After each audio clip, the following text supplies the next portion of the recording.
Ça c'est le relevé d'aujourd'hui, relevé du batteur Marcus Thomas, batteur de J Balvin, de Becky G, Louis Fonsi, Eric Darius, bon je connais pas trop mais je sais que c'est des gens super connus. Donc là c'est un break, enfin il y a un tout petit groove avant, ensuite un break, ou un fills, ou un chop, un gospel chop, c'est un lick, c'est un truc stylé quoi, et le groove de sortie, qui est un peu différent. On écoute ça.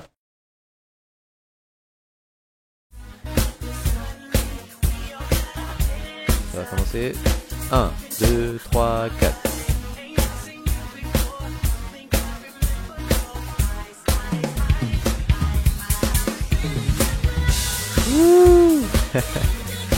Merci pour l'inspiration, monsieur. Donc, d'abord, je vais commencer par le jouer en entier, juste lentement. C'est parti.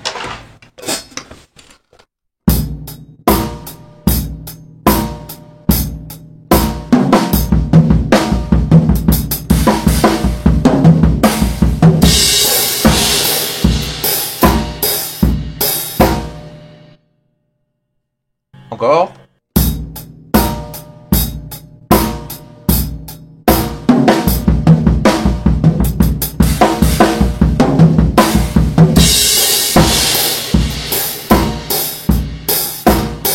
Donc, d'abord, il y a le groove d'entrée. Là, je l'ai simplifié. J'ai pris que l'essentiel, quoi, de ce qu'il fait. Sans variation, sans rien. Ça ferait juste ça.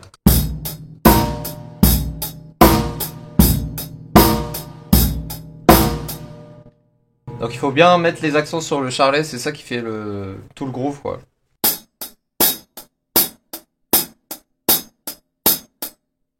Et la grosse caisse sur tous les temps.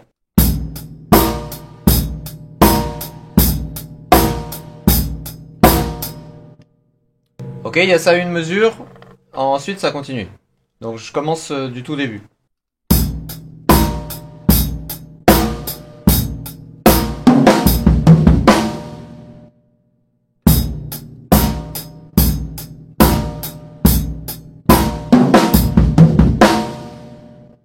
Ok, je commence que à partir de la première mesure du break.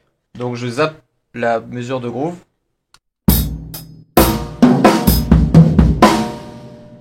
Donc il y a bien un endroit où il y a le charlet et grosse caisse en même temps. La grosse caisse elle fait 2 coups. Et on met le charlet sur le premier des 2 coups.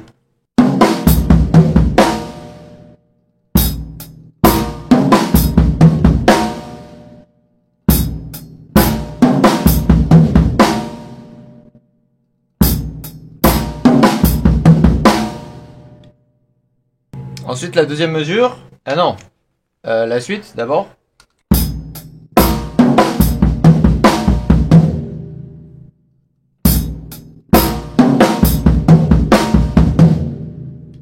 Là il y a toute la première mesure du break. Enfin du chop.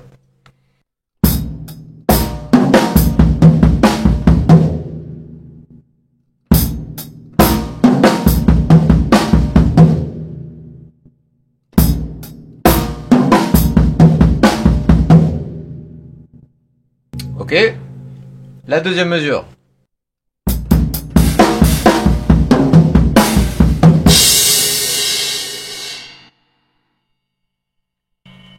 Si vous n'avez pas de stack, cymbal stack, on peut faire sur la cloche de la ride. Comme ça.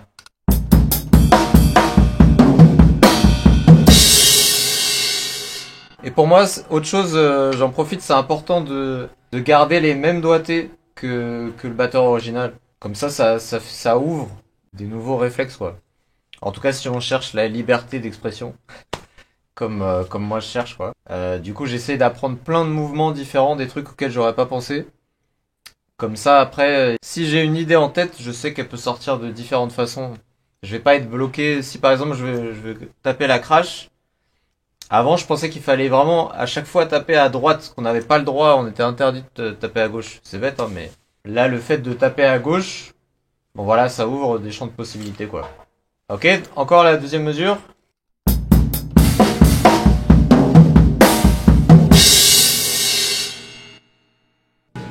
Au charlet, il y a 3 coups, et à la grosse caisse, 2.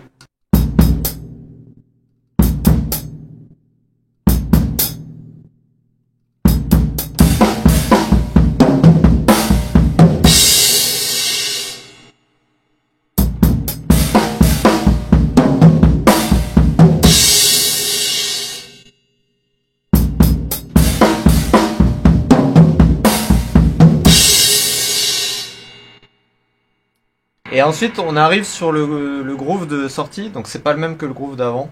Donc ça fait comme ça.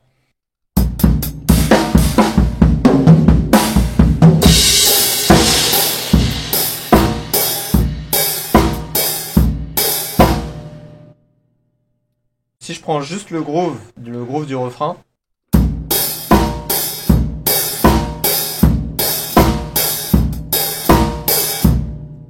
c'est comme le groove du couplet, sauf que à la place de mettre l'accent sur le premier coup, on met l'accent et une ouverture de charlet sur le deuxième coup. Donc, depuis la deuxième mesure encore.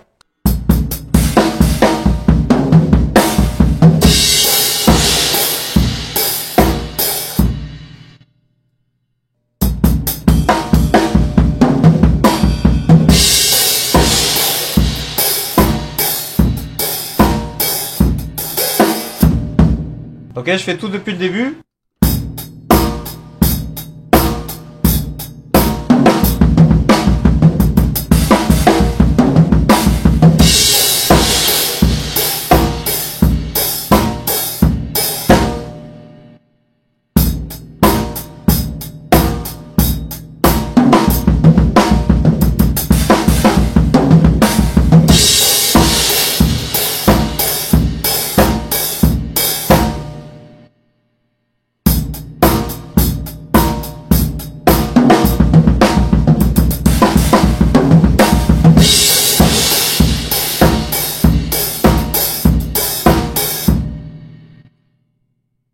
Voilà, c'est tout.